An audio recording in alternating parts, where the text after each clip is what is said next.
Romanos, capítulo 8, versículo 18. Vamos meditar nos versículos 18 a 27, mas nesse primeiro momento eu quero que você olhe comigo apenas para o versículo 18. Romanos, capítulo 8, versículo 18 diz assim: Porque para mim tenho por certo que os sofrimentos do tempo presente não podem ser comparados com a glória a ser revelada em nós. Policarpo, bispo de Esmirna, ali nos primeiros séculos da igreja, foi um homem que creu nessa verdade. Policarpo foi perseguido durante os primeiros séculos ali da igreja por causa da sua fé. E então, no ano 155 depois de Cristo, ele foi martirizado, foi morto por ter sido fiel ao Senhor. O cristianismo estava causando divisões no reino por causa das suas proclamações de que só há um Senhor, os seus ensinos de que só há um Deus. Por causa disso, muitas perseguições estavam acontecendo com os cristãos. E Policarpo, um bispo, um pastor da igreja em Esmirna, foi um dos mártires, uma das pessoas que morreu por defender a sua fé, por permanecer fiel ao Evangelho.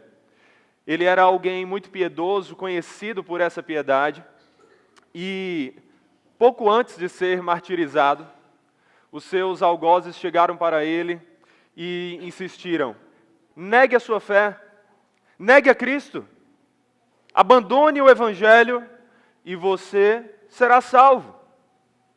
Perceba como era contrária à mensagem do Evangelho, a mensagem que essas pessoas estavam dizendo. Mas Policarpo sabia da verdade desse texto.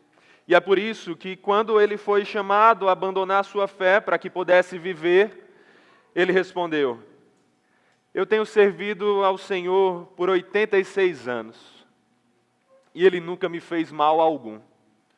Como blasfemaria eu contra o meu rei, que me salvou? Quando ameaçado pelo procurador com fogo, ameaçado de que seria morto numa estaca em meio ao fogo, ele respondeu que aquele fogo logo se extinguiria. Mas os homens deveriam mesmo era temer o inextinguível fogo do inferno. Policarpo sabia as verdades que Paulo estava ensinando no texto que nós temos aqui diante de nós. Policarpo sabia pelo que valeria a pena viver e pelo que valia a pena morrer. Ele sabia a mensagem do texto que nós estamos olhando aqui agora, que nos ensina que saber que os sofrimentos atuais não se comparam à alegria futura, deve nos fazer perseverar com esperança e com alegria. Saber dessas verdades, saber de que esse sofrimento atual não se compara ao que nós ainda vamos experimentar, deve nos fazer perseverar com esperança, com alegria, com firmeza. É isso que nós vemos nesse texto que nós estamos para meditar no dia de hoje. E o que acontece para que isso seja assim? Quais são os resultados disso? Por saber que os sofrimentos atuais não se comparam com a alegria futura. É por isso que nós vemos aqui nesse texto 3 gemidos. Nós vemos a criação gemer, os cristãos gemerem, mas também o Espírito gemer. É por isso que a criação geme, mas aguardando com esperança Deus completar a sua obra. É isso que nós vemos em primeiro lugar nesse texto, nos versículos 18 a 22. A criação geme, mas faz isso aguardando com esperança Deus completar a sua boa obra. O versículo 18 que nós acabamos de ler enfatiza: porque para mim tenho por certo que os sofrimentos do tempo presente não podem ser comparados com a glória a ser revelada em nós.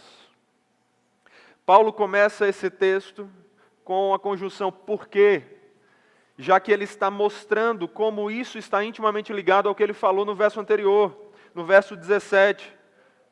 E se somos filhos, é assim que diz o verso 17, e se somos filhos, somos também herdeiros, herdeiros de Deus e co-herdeiros com Cristo, se com Ele sofremos, para que também com Ele sejamos glorificados.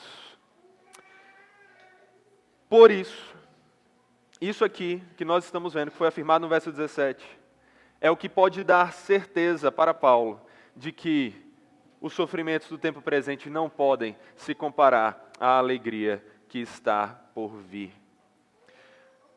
A palavra que Paulo usa aqui dá a ideia de que não pode nem mesmo ser digno de uma comparação. Não é nem sequer adequado você colocar os dois numa balança para comparar. São coisas de valores muito diferentes. Quando você era criança, talvez você tenha brincado com aqueles anéis de plástico que imitam alianças de noivado. Você sabe, aquelas aliançazinhas coloridas, rosa, vermelho, tem até de outras cores, que às vezes vêm como lembrancinha em aniversários de crianças. E elas são bonitinhas. Enquanto somos crianças, nós gostamos daquilo, nós achamos bonito as crianças, principalmente as meninas, é o adequado que sejam elas, não os meninos, mas elas querem colocar no dedo e brincar que estão noivas ou que estão com a mamãe. Elas acham aquela aliança legal. Mas se você pega uma aliança daquela e compara com uma aliança de noivado da Tiffany, que eu nem sabia que era algo incrível, mas minha esposa me apresentou e me ensinou que quando eu quiser comparar com algo caro, eu posso citar. Então, quando você compara com a aliança da Tiffany, não dá, não é digno de ser comparado. Para verificar isso, pela primeira vez, eu entrei numa loja da Tiffany. Não pessoalmente, porque aí seria muito humilhante, mas online eu acessei ali o site rapidinho e pesquisei, aliança de noivado. Pelo menos quando eu vi, só tinha uma opção. E ela estava num maravilhoso preço de 113 mil reais. 113 mil reais. Muitos de nós aqui nem sequer temos isso como patrimônio. Que dirá para comprar uma aliança para colocar no dedo durante o tempo de noivado. Agora, você tem como comparar uma aliança dessa com a aliança que vem na lancheirinha de um aniversário de uma criança? Que não custou o aniversário todo 113 mil reais. Não é digno de comparação, certo? A comparação é ainda mais bizarra quando nós tentamos colocar o sofrimento atual com a beleza, a grandeza da alegria que está guardada para nós em Cristo Jesus. Não existe comparação. Paulo quer que os seus ouvintes saibam que o sofrimento atual não é digno de ser comparado com a alegria que está guardada para nós. Nós não sabemos exatamente quais sofrimentos os ouvintes de Paulo, os destinatários dessa carta, estavam passando. A perseguição aos cristãos ainda não havia se intensificado a tal ponto como foi, por exemplo, na época de Policarpo, ou pouco depois, ao ponto de ter custado até mesmo a vida do próprio apóstolo Paulo. Mas, muito provavelmente, eles estavam passando por algum tipo de perseguição, algum tipo de dificuldade por serem fiéis. O cristianismo trazia e traz uma mensagem muito diferente da mensagem do mundo. E é possível que aqueles homens ali, os cristãos de Roma, já estivessem experimentando o início de alguma perseguição por serem fiéis ao Senhor. Mas o sofrimento por fidelidade ao Senhor não é o único tipo de sofrimento que não é digno de ser comparado com a alegria do porvir. Ou, como Paulo vai falar, com a glória a ser revelada em nós. Não dá para comparar. Isso aqui, meus irmãos, é algo que Paulo vai mostrar para nos ensinar que nenhum sofrimento é digno dessa comparação. Tanto é que nessa perícope ainda, mais para frente, nos versículos 35 em diante, Paulo vai falar sobre como nenhum tipo de sofrimento pode se comparar ao amor de Deus que está em Cristo Jesus. E no versículo 35 do capítulo 8 ele diz: quem nos separará do amor de Cristo? Será a tribulação, ou a angústia, ou a perseguição, ou a fome, ou a nudez, ou o perigo, ou a espada? E Paulo responde: nada poderá nos separar do amor de Deus que está em Cristo Jesus, o nosso Senhor. É por isso que nenhum sofrimento se compara com a glória que há de ser revelada em nós.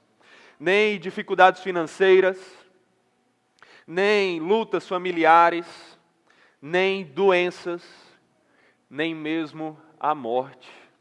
Nenhum sofrimento é digno de ser colocado na balança com as gloriosas promessas de alegria sem fim que Deus tem para nós. Nada pode ser comparado à glória que há de ser revelada em nós. E essa é a linguagem que Paulo usa aqui para se referir à glorificação que ele cita no versículo 17 do texto. Se com ele sofremos, para que também com ele sejamos glorificados. Como vimos anteriormente, essa glorificação aponta para o processo final de transformação do cristão à imagem e semelhança de Jesus Cristo. O processo de transformação que inclui a transformação do corpo, como um corpo mortal, corrupto, decadente, em um corpo imortal, puro, que não mais sofre com as consequências do pecado. Essa glorificação, ela acontece como o processo final da obra de Cristo. Acontece com a volta do Senhor, nos livrando de todo mal e nos dando bênçãos sem fim. É como Paulo disse em 1 Coríntios capítulo 15, pois assim também é a ressurreição dos mortos. Semeia-se o corpo na corrupção, ressuscita na incorrupção. Semeia-se em desonra, ressuscita em glória. Semeia-se em fraqueza, ressuscita em poder. Semeia-se o corpo natural, ressuscita corpo espiritual. Se há corpo natural, há também corpo espiritual. Essa é a chamada glorificação que há de ser revelada em nós. É o resultado da transformação feita em nós pela gloriosa presença de Deus. E é o que a palavra nos diz que há de acontecer conosco. Em Colossenses 3 está escrito: quando Cristo, que é a vida de vocês, se manifestar, então vocês também serão manifestados com Ele em glória. Essa é a linguagem que Paulo consistentemente usa para se referir à transformação final que nós vamos experimentar. É em glória, é a glorificação. Isso tudo será revelado em Cristo quando Ele vier para consumar a obra que Ele já começou. Ser revelado aqui é a palavra Apocalipse, de onde vem a nossa palavra para o último livro da Bíblia, Apocalipse. Apocalipse é o livro da revelação. E aqui nós vemos também Paulo mostrar que a revelação que Apocalipse faz dos últimos dias tem a ver com o que ele está descrevendo aqui. Com essa revelação da nossa transformação final, da nossa completa santificação e do nosso livramento total de todo sofrimento, de toda dor e de toda angústia. É por isso que não há como comparar o sofrimento atual com a glória que há de ser revelada em nós. Sabe por quê? Porque o sofrimento que nós passamos aqui, ele pode ser duro, ele pode ser difícil, ele pode parecer longo, mas ele tem um fim. Já a glória que há de ser revelada em nós, a alegria que nós experimentaremos com o nosso Senhor, ela é eterna, ela não tem fim, ela não se compara a nenhuma alegria que nós já experimentamos aqui. Ela é superior a tudo isso. E é por isso que nós podemos ter certeza que o sofrimento atual não pode se comparar à glória que há de ser revelada em nós. Mas isso não quer dizer que o nosso sofrimento não seja real. Ao falar isso, não é como se Paulo estivesse menosprezando o sofrimento dos seus ouvintes destinatários, ou os seus sofrimentos. Não é como se Deus não se importasse com os nossos sofrimentos, ou como se eles fossem irrelevantes. Os sofrimentos são reais. A vida nesse mundo caído, que sofre com as consequências do pecado, é uma vida onde nós sofremos. E, inclusive, nós não sofremos sozinhos. Paulo começa mostrando que toda a criação também geme sofrendo por causa das consequências do pecado. Versículos 19 a 22, olha só. A ardente expectativa da criação aguarda a revelação dos filhos de Deus. Pois a criação está sujeita à vaidade, não por sua própria vontade, mas por causa daquele que a sujeitou, na esperança de que a própria criação será libertada do cativeiro da corrupção para a liberdade da glória dos filhos de Deus. Porque sabemos que toda a criação, a um só tempo, geme e suporta angústias até agora. Aqui, ao falar de toda a criação, Paulo não pode estar fazendo referência aos anjos. Os anjos não sofrem as consequências do pecado. Eles não estão padecendo, gemendo e sofrendo por causa disso. Não pode também ser uma referência aos anjos caídos, aos demônios, porque eles não aguardam com esperança a glória que há de ser revelada em nós, a glória que há de ser revelada nos filhos de Deus. Também não pode ser uma manifestação, uma expressão, melhor dizendo, dos incrédulos. Esses também não esperam a revelação dos filhos de Deus. Então, de quem Paulo está falando aqui? Paulo está se referindo à criação inanimada. Ele está falando do que nós poderíamos chamar de natureza. Paulo está dizendo que até mesmo a natureza sofre com as consequências do pecado. Isso tem a ver com a maldição do pecado, que fez com que a criação sofresse também dores. Quando Adão pecou, Deus o castigou por isso. E ele não castigou somente Adão, mas castigou também a criação por consequência do pecado de Adão. Lá em Gênesis 3, versículo 17, está escrito: E a Adão disse: Por ter dado ouvidos à voz de sua mulher, e comido da árvore que eu havia ordenado que não comesse, maldita é a terra por sua causa. Em fadigas você obterá nela o sustento durante os dias de sua vida. Ela produzirá também espinhos e ervas daninhas, e você comerá a erva do campo. A maldição que veio sobre a terra, sobre a criação, sobre a natureza, é consequência do pecado de Adão. O pecado do homem trouxe consequências até mesmo para a criação de Deus, que era boa. A criação, a natureza sofre as consequências do pecado.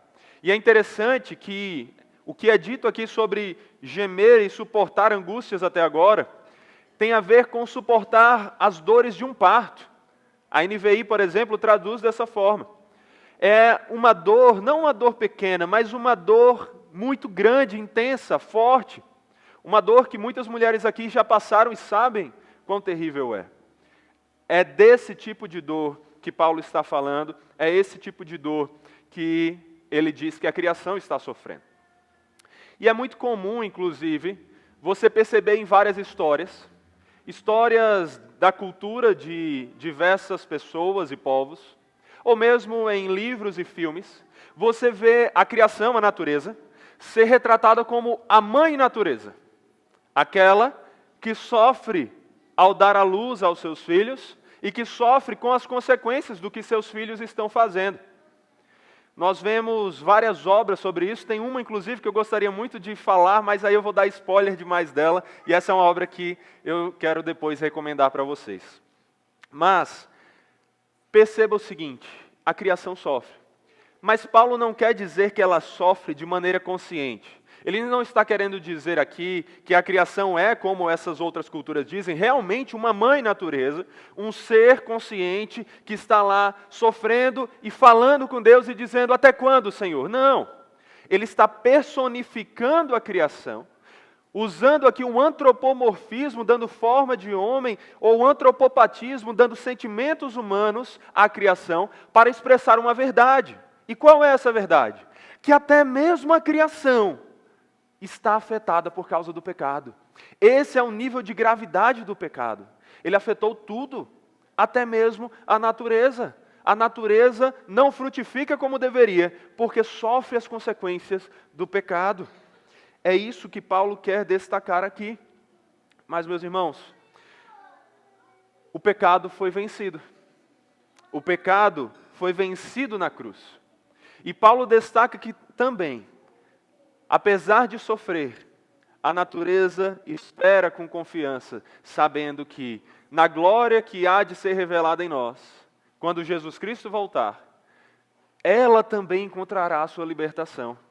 O que Paulo está ensinando está de acordo com o restante do ensino da Escritura, que mostra que na volta de Cristo, até mesmo a criação será refeita e libertada das consequências do pecado. Nós vemos isso em diversas passagens. Uma notável é de 2 Pedro, que diz, nós, porém, segundo a promessa de Deus, esperamos novos céus e nova terra, nos quais habita a justiça.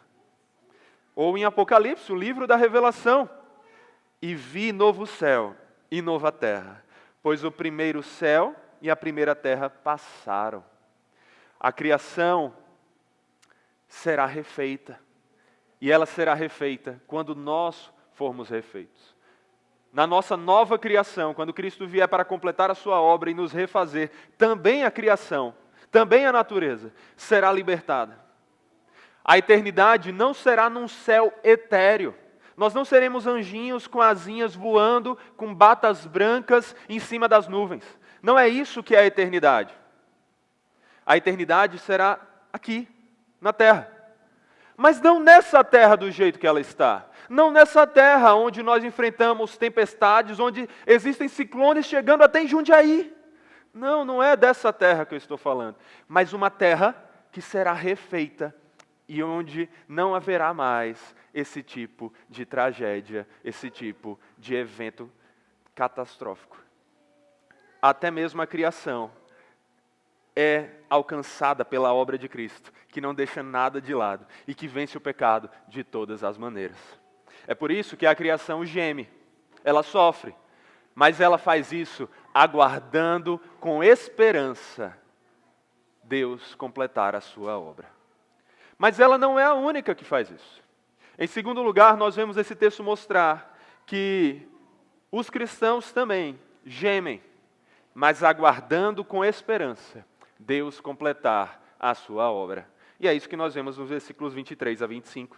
Versículo 23 diz, e não somente ela, a criação, mas também nós, que temos as primícias do Espírito, igualmente gememos em nosso íntimo, aguardando a adoção de filhos, a redenção do nosso corpo. Quem é esse nós que Paulo está usando aqui? Será que é o nós, humanidade, todo ser humano? Não, não é. Sabe por quê? Porque primeiro, Paulo está se referindo ao nós que inclui ele e os seus destinatários. Quem são os destinatários de Paulo? Não é toda a humanidade, mas são cristãos. Segundo, você vê Paulo dizer que essas pessoas que ele inclui no nós, são as que têm as primícias do Espírito. Primícias do Espírito significa ter a obra do Espírito já começada. É o que nós vimos nas pregações anteriores, no texto anterior a esse, de como aqueles que estão em Cristo têm o Espírito e, estando no Espírito, já experimentam várias bênçãos. Experimentam santificação, experimentam salvação, experimentam muitas outras bênçãos. E essas bênçãos são o início daquilo que Deus ainda vai completar em nós. Nós já experimentamos essas bênçãos do Espírito, mas não no sentido completo e total, como um dia experimentaremos. Além disso, ele diz também que esse nós é aquele que inclui pessoas que estão aguardando a adoção de filhos, a redenção do corpo. Perceba como, de novo, aqui nós temos um caso de já e ainda não, de algo que já começou, mas ainda não foi consumado. Porque Paulo está dizendo que aguardamos a adoção de filhos, mas ele disse anteriormente, poucos versículos atrás, que nós já fomos adotados como filhos. Por quê? Porque em Cristo nós já recebemos o direito de sermos chamados filhos de Deus. Com o Espírito, nós já fomos feitos parte da família de Deus. E temos o Espírito que testifica ao nosso espírito, confirmando ao nosso coração que nós somos filhos de Deus. Não simplesmente seremos, já somos. Mas não somos no sentido total, porque ainda experimentaremos a alegria maravilhosa e completa do que significa ser filho do Deus que veremos face a face na imagem de Cristo. A boa obra já começou, mas ela ainda não se completou. Aqui, porém, nós vemos Paulo dizer que os cristãos, esses que fazem parte do nós, esses que já experimentam as primícias do Espírito, esses que aguardam a adoção de filhos, a redenção do corpo, esses cristãos, aqui nesse lado da eternidade, eles ainda sofrem. Você é cristão? Será que você tem sofrimento? Será que eu vou ser profeta e trazer uma revelação incrível e inaudível para muitas pessoas, incrível assim, de que você tem sofrimento? Será que se eu disser que você tem algum sofrimento na sua vida hoje, ou que você sofreu de alguma maneira essa semana, eu estarei revelando algo que estava escondido aos outros? Todos nós sofremos. No mundo caído, todos nós sofremos, mesmo nós, cristãos, porque ainda lutamos contra o velho homem, porque ainda lidamos com as consequências do pecado que afetou até mesmo toda a criação. Paulo fala aqui de uma maldição que alcançou toda a criação. Ele vai usar a linguagem de dores de parto, mas ele faz isso de forma metafórica para a criação. Quem é que sofre as dores de parto? São as mulheres. Quantas mulheres aqui já sofreram essas dores? Ou ainda irão sofrer? São dores grandes e intensas. E por que elas surgem? Maldição do pecado. Se você vai para Gênesis 3,16, está escrito: e a mulher, ele disse, aumentarei em muito os seus sofrimentos na gravidez, com dor você dará luz a filhos. Agradeça a Eva. Agradeça ao primeiro homem, à primeira mulher.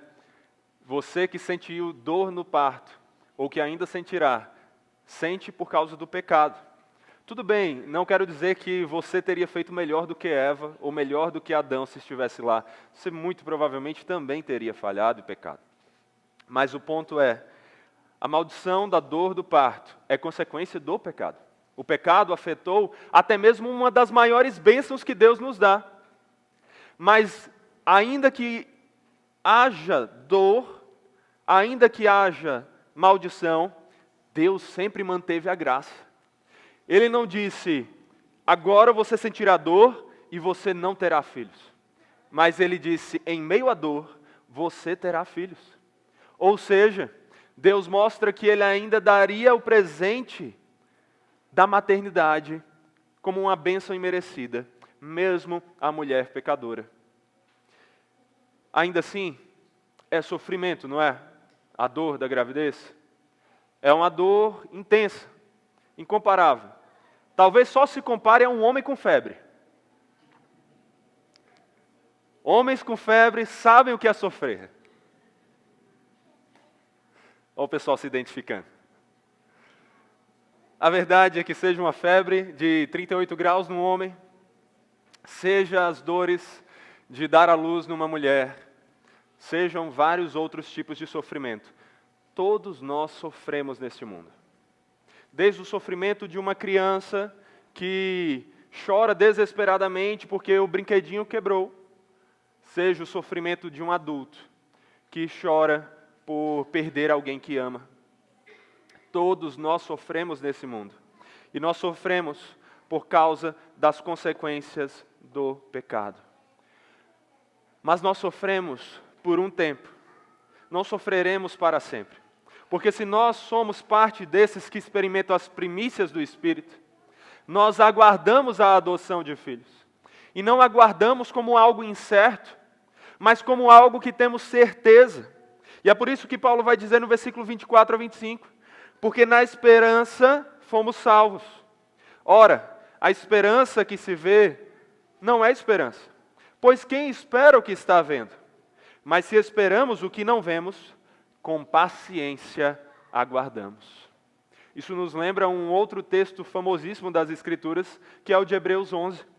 Ora, a fé é a certeza das coisas que se esperam e a convicção de fatos que não se veem.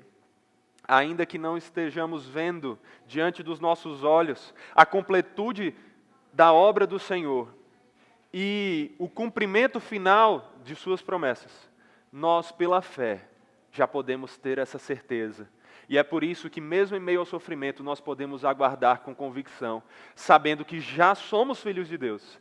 E essa transformação em filhos de Deus ainda será completada de uma maneira plena e maravilhosa. E veremos o nosso Pai face a face, e nos alegraremos nele, e o amaremos e seremos amados por ele, e sentiremos o seu abraço e o seu cuidado em nossa vida, de maneira ainda mais completa do que nós já experimentamos agora.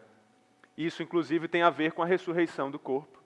A adoção de filhos, em sua completude, acontecerá juntamente com essa ressurreição do corpo. Porque nós podemos morrer, e a morte é, inclusive, um dos sofrimentos que nós padecemos nesse mundo. Mas nem mesmo a morte pode nos separar do amor de Deus que está em Cristo Jesus, o nosso Senhor. Ainda que aqueles que você amou ou ama tenham morrido, se estavam em Cristo, a morte não poderá tomá-los para sempre. Ainda que você venha a morrer antes de Cristo voltar, a morte não poderá te afastar de Cristo.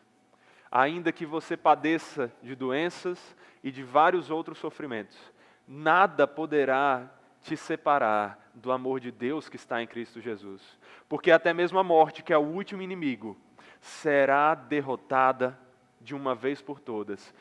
E aquele que a derrotou em sua morte na cruz e a venceu ressuscitando, é o mesmo que também nos resgatará da morte e nos fará ressuscitar com uma glória que há de ser revelada em nós e que é superior a todo o sofrimento que nós podemos experimentar aqui. Essa é a beleza que faz com que nós possamos enfrentar sofrimentos, olhando para as promessas do Senhor. Ou como Paulo disse em 2 Coríntios 4, por isso não desanimamos.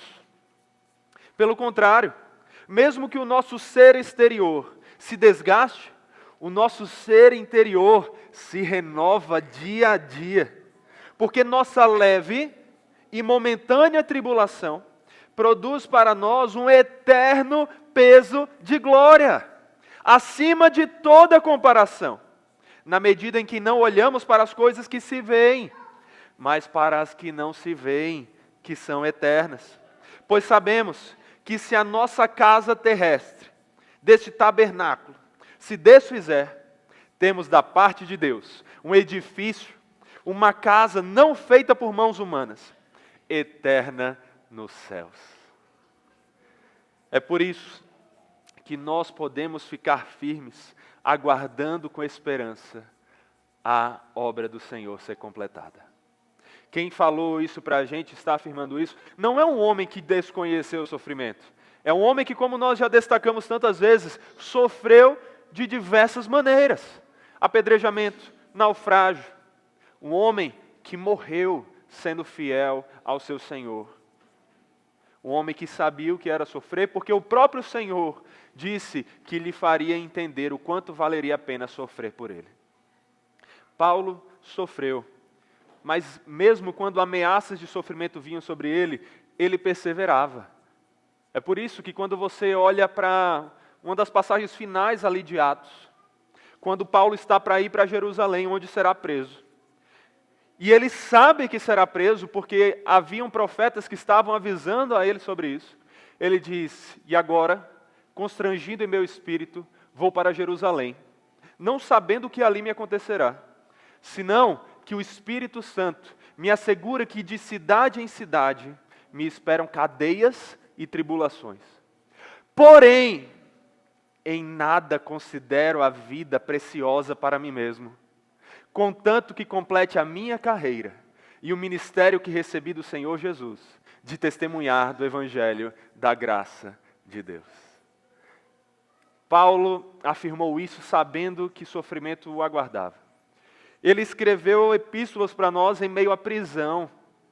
A epístola de Filipenses, a epístola da alegria, é uma epístola que foi escrita enquanto Paulo estava preso, por ser fiel ao Evangelho. E ali ele fala de se alegrar em Deus mais do que todas as coisas. Meus irmãos, é por isso que nós também, como cristãos, que temos as primícias do Espírito, e temos todas essas promessas e certezas, podemos ficar firmes. E podemos, ainda que gemendo por causa do sofrimento, aguardarmos com esperança Deus completar a sua boa obra. Mas como eu falei no início, não são dois gemidos, não é apenas a criação que geme, não é apenas o cristão que geme, mas também o Espírito geme. Em terceiro lugar, nesse texto, nós vemos que por causa dessa verdade, de que o sofrimento atual não pode se comparar à alegria do porvir, também o Espírito geme por nós, nos fazendo aguardar com esperança Deus completar a sua obra. E é isso que nós vemos nos versículos 26 a 27. Versículo 26. Da mesma maneira, também o Espírito nos ajuda em nossa fraqueza, porque não sabemos orar como convém. Mas o próprio Espírito intercede por nós com gemidos inexprimíveis. E aquele que sonda os corações sabe qual é a mente do Espírito, porque o Espírito intercede pelos santos de acordo com a vontade de Deus. Paulo sabe que nós somos fracos. Nós sabemos que somos fracos, não é verdade? Se a gente não está enganado pela autoajuda e os livros que mandam nós olharmos para nós mesmos e para a nossa própria força, nós sabemos o quão fracos nós somos. Paulo sabia. Mas Paulo sabia também que quando ele era fraco, é que ele era forte. Porque o poder de Deus se aperfeiçoa na fraqueza. E é isso que ele descreve aqui. Como isso acontece? Em nossa fraqueza não estamos sós. Somos fracos e não temos como vencer o pecado, nem temos como perseverar aguardando com esperança sozinhos. Mas porque o Espírito geme por nós, nos fazendo aguardar com esperança Deus completar a sua obra, nós então temos a força necessária para seguirmos em frente, mesmo em meio à nossa fraqueza. Mesmo em meio à nossa fraqueza de lutar contra os pecados e contra as tentações, mesmo em meio à nossa fraqueza de passar por sofrimentos e não sabermos muitas vezes como lidarmos com eles, mesmo em nossa fraqueza, das nossas limitações, nesse corpo que sofre das consequências do pecado, mesmo em meio a tudo isso, o Espírito nos dá força, porque Ele intercede por nós. Nós não sabemos orar como convém. Nós não sabemos que palavras muitas vezes colocarmos diante do Senhor. Nós não sabemos o que falar ao Senhor, muitas vezes quando falarmos ao Senhor, ou como falarmos ao Senhor. Mas o Espírito que conhece a Deus e que é conhecido por Deus, Ele, que é o próprio Deus, sabe como nos conduzir em oração e nos ajudar na nossa fraqueza. Porque nós não sabemos orar como convém, mas o Espírito intercede por nós com gemidos inexprimíveis, com palavras que muitas vezes nós não sabemos nem sequer colocar, com sentimentos e com dores que nós não conseguimos expressar, mas o Espírito consegue em nosso lugar. Você já jogou banco imobiliário com alguém? Com seus filhos, com outras pessoas? Mas ainda mais, você já jogou com alguma criança? Quando nós jogamos banco imobiliário lá em casa, é interessante ver os meninos aprendendo. Eles ainda não têm plena noção de como é que joga, quais cartas valem a pena comprar, quais não. E muitas vezes eles caem numa casa que está ali disponível para compra, e é uma casa terrível, mas é de alguma coisa que eles gostam. É um ginásio de esportes. Eu quero comprar de esportes, eu gosto de basquete. Mas a carta não, é horrível, o aluguel ali não vale a pena. Ou outras vezes eles caem numa casa fantástica, e eles não querem comprar, porque não, eu vou perder meu dinheiro. Não, meu filho, é um investimento, a gente tem que ajudar. Outras vezes eles jogando, param ali, eles ficam meio perplexos, sem saber o que fazer. Se eles compram, se eles não compram, o que é que eles fazem? Eles não sabem exatamente quais palavras colocar ou como agir. E nós, como pais, não estamos ali competindo com eles, mas tentando ajudá-los a se divertirem. Nós tentamos ajudá-los. Quando eles dizem sim para comprar uma carta terrível, a gente faz, rapaz, tem certeza? Eu acho que você não deveria fazer isso. Quando eles querem deixar de comprar uma boa oportunidade, nós dizemos, não, faça isso, compre, é muito bom, vai valer a pena. Quando eles não sabem o que fazer e ficam ali perplexos, nós como pais os ajudamos e dizemos, é isso que você precisa fazer. Eles não sabem jogar como convém, mas nós não sabemos orar como convém. Nós não sabemos muitas vezes que palavras usar. Nós não sabemos muitas vezes quando orar. Às vezes estamos tristes e dizemos estamos tristes demais para orar, quando é o melhor momento para orarmos. Às vezes estamos alegres e queremos fazer uma oração rápida, porque queremos voltar a praticar aquilo que está nos dando aquela alegria momentânea. Às vezes chegamos numa situação e nem sequer pensamos em orar, porque ao invés de dobrarmos os nossos joelhos e apresentarmos ao nosso Pai as nossas angústias e ansiedades, nós queremos continuar andando e andamos ansiosos. Nós não sabemos orar como convém, mas o Espírito, Ele é auxiliador. Nessas horas Ele olha para a gente e diz, não, agora você precisa orar. Não é para você parar aqui. Não é isso que você deveria pedir para você, isso não é o melhor para você. O Espírito que conhece o Pai e é conhecido por Ele, que conhece a mente do Pai e tem a mente conhecida por Ele.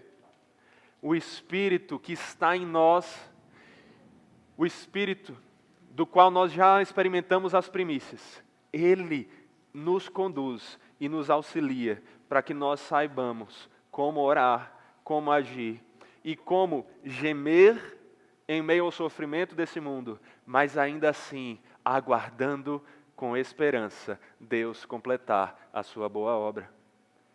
É desse Espírito que o próprio Jesus disse, mas o Consolador, o Espírito Santo, que o Pai enviará em meu nome, esse ensinará a vocês todas as coisas e fará com que se lembrem de tudo que eu lhes disse.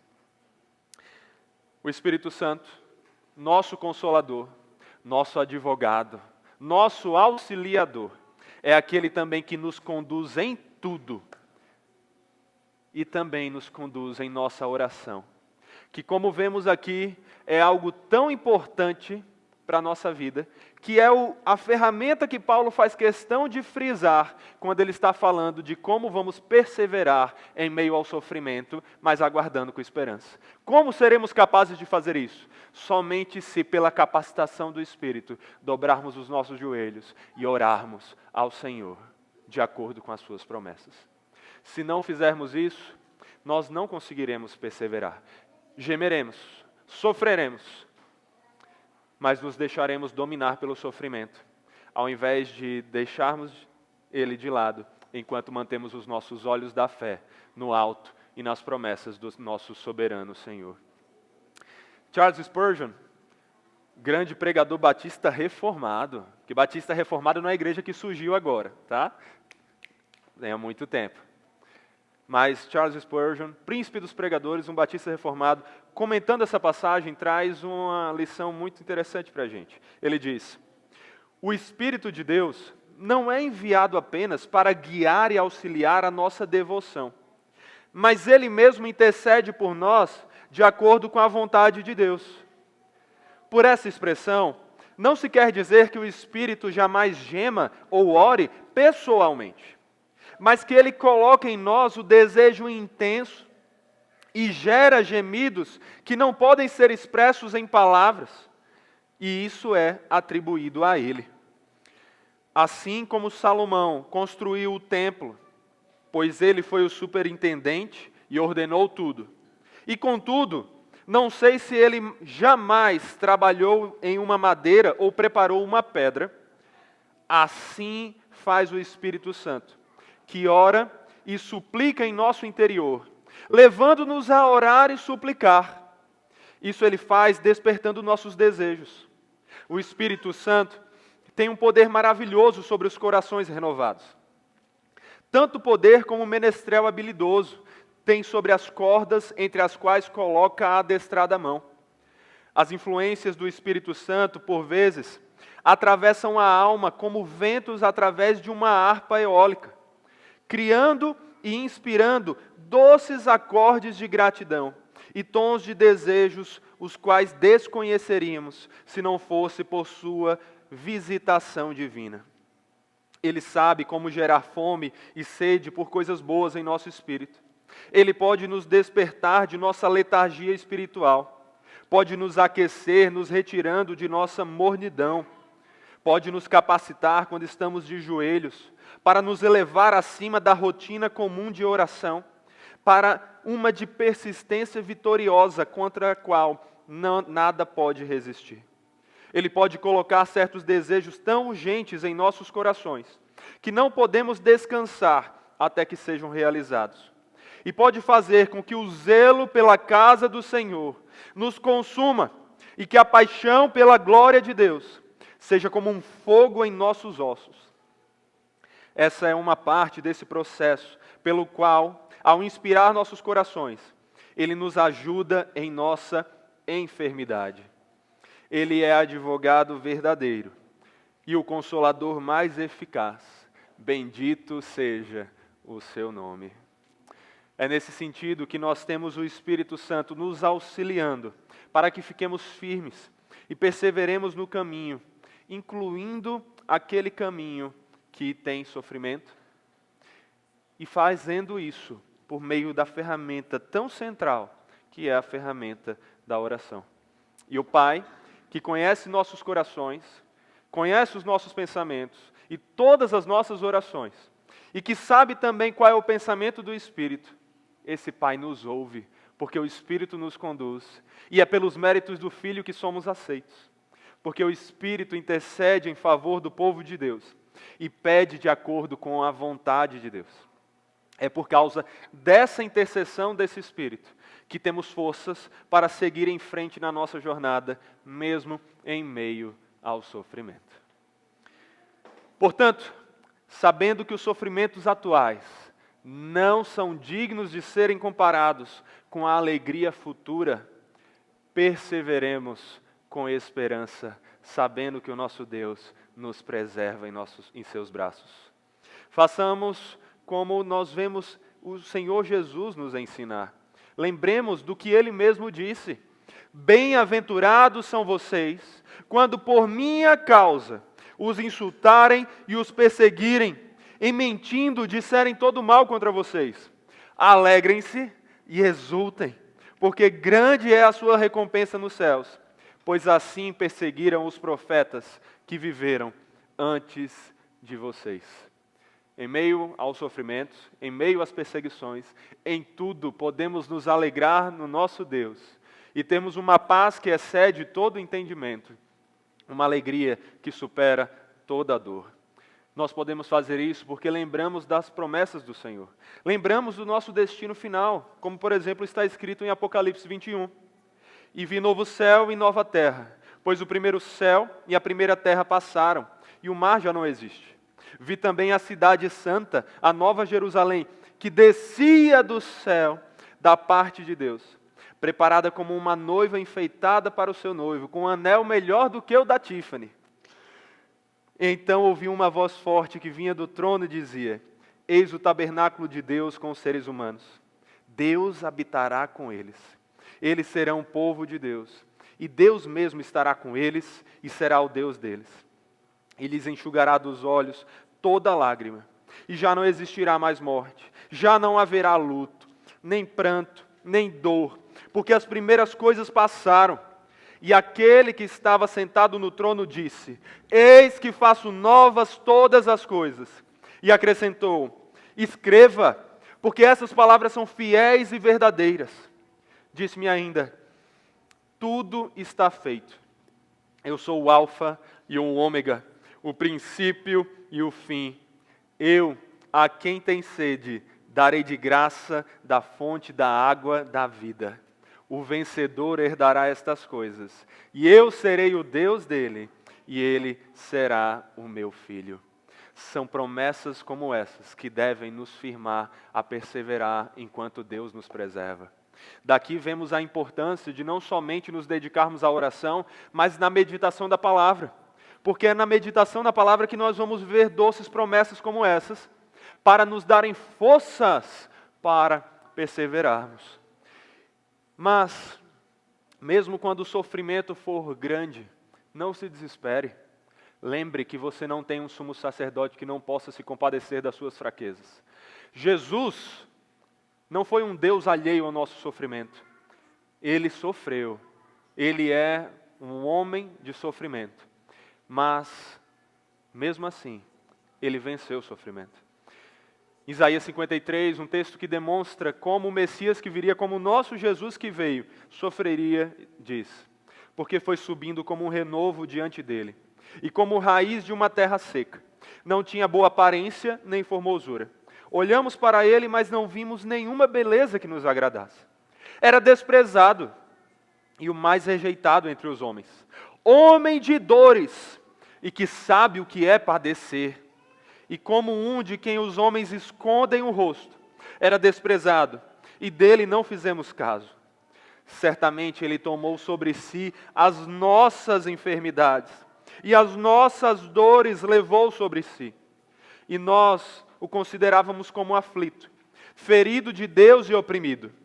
Mas ele foi transpassado por causa das nossas transgressões, e esmagado por causa das nossas iniquidades.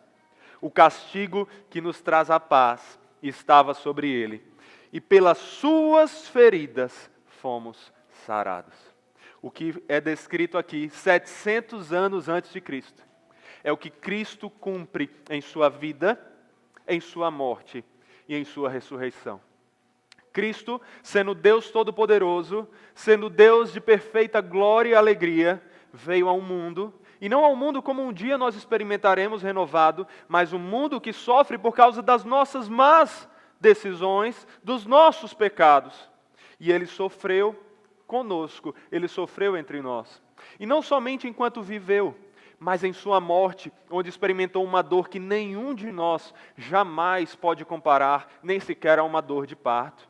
E que nenhum de nós, por causa da graça dele, sequer um dia vai poder saber como é, porque não haverá mais esse sofrimento para nós, porque ele sofreu em nosso lugar, ao receber a ira de Deus, que deveria cair em mim e em você, por causa dos nossos pecados.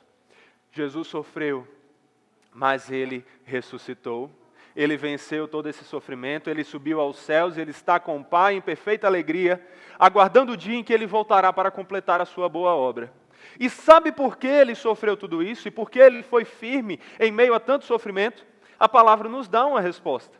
O autor aos Hebreus diz que devemos andar olhando firmemente para o autor e consumador da nossa fé, Jesus, o qual, olha só, em troca da alegria que lhe estava proposta, suportou a cruz, sem se importar com a vergonha, e agora está sentado à direita do trono de Deus.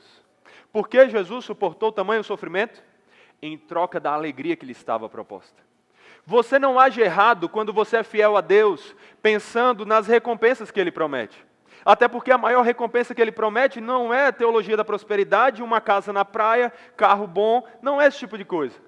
A maior recompensa que Ele promete é o próprio Filho que Ele já enviou por nós. E o Filho a quem nós voltaremos ao braço. Essa recompensa é que deve nos fazer perseverar. Por isso, quando o sofrimento apertar, persevere, lembrando das promessas e sabendo a alegria que lhe está proposta e que está guardada para você naquele grande dia em que Jesus irá completar a sua obra. Por isso, como ele mesmo disse, no mundo vocês passam por aflições, mas tenham coragem, tenham bom ânimo, eu venci o mundo. Ou como o autor aos Hebreus continua dizendo, portanto, pensem naquele que suportou tamanha oposição dos pecadores contra si mesmo, para que vocês não cansem nem desanimem. Para nós, então, fica a lição. O sofrimento que nós passamos aqui não se compara à alegria do porvir. Não se compara à glória que há de ser revelada em nós. Não se compara ao que temos e teremos de maneira completa em Cristo Jesus, o Senhor. É por isso que em meio a doenças, em meio a lutas para pagar contas, em meio a dificuldades em relacionamentos, em meio a angústias das mais diversas, olhe para o seu Senhor e Salvador, que sabe o que é sofrer mais do que você, e nele encontre a força para perseverar, perseverando enquanto Ele preserva. E que então, meus irmãos, nós façamos como o salmista e afirmemos: ainda que eu ande pelo vale da sombra da morte, não temerei mal nenhum, porque Tu estás comigo. O Teu bordão e o Teu cajado me consolam. Que essa seja a verdade para a nossa vida e que assim perseveremos, aguardando com esperança Deus completar a boa obra que Ele já começou em nós. Oremos. Santo Deus, nós Te louvamos por toda a Tua obra, Te louvamos porque o Senhor enviou o Seu Filho para padecer em nosso lugar, sofrer mais do que nós sofremos, para que nós não tivéssemos que experimentar um sofrimento que seria insuportável para nós. Nós Te louvamos porque Ele sofreu, mas Ele não permaneceu sofrendo, Ele venceu a morte e todo o sofrimento. Que agora Ele vive em alegria eterna com o Senhor. E não somente isso, mas Ele não apenas nos livrou do sofrimento, como Ele nos garante uma alegria eterna e maravilhosa e incomparável.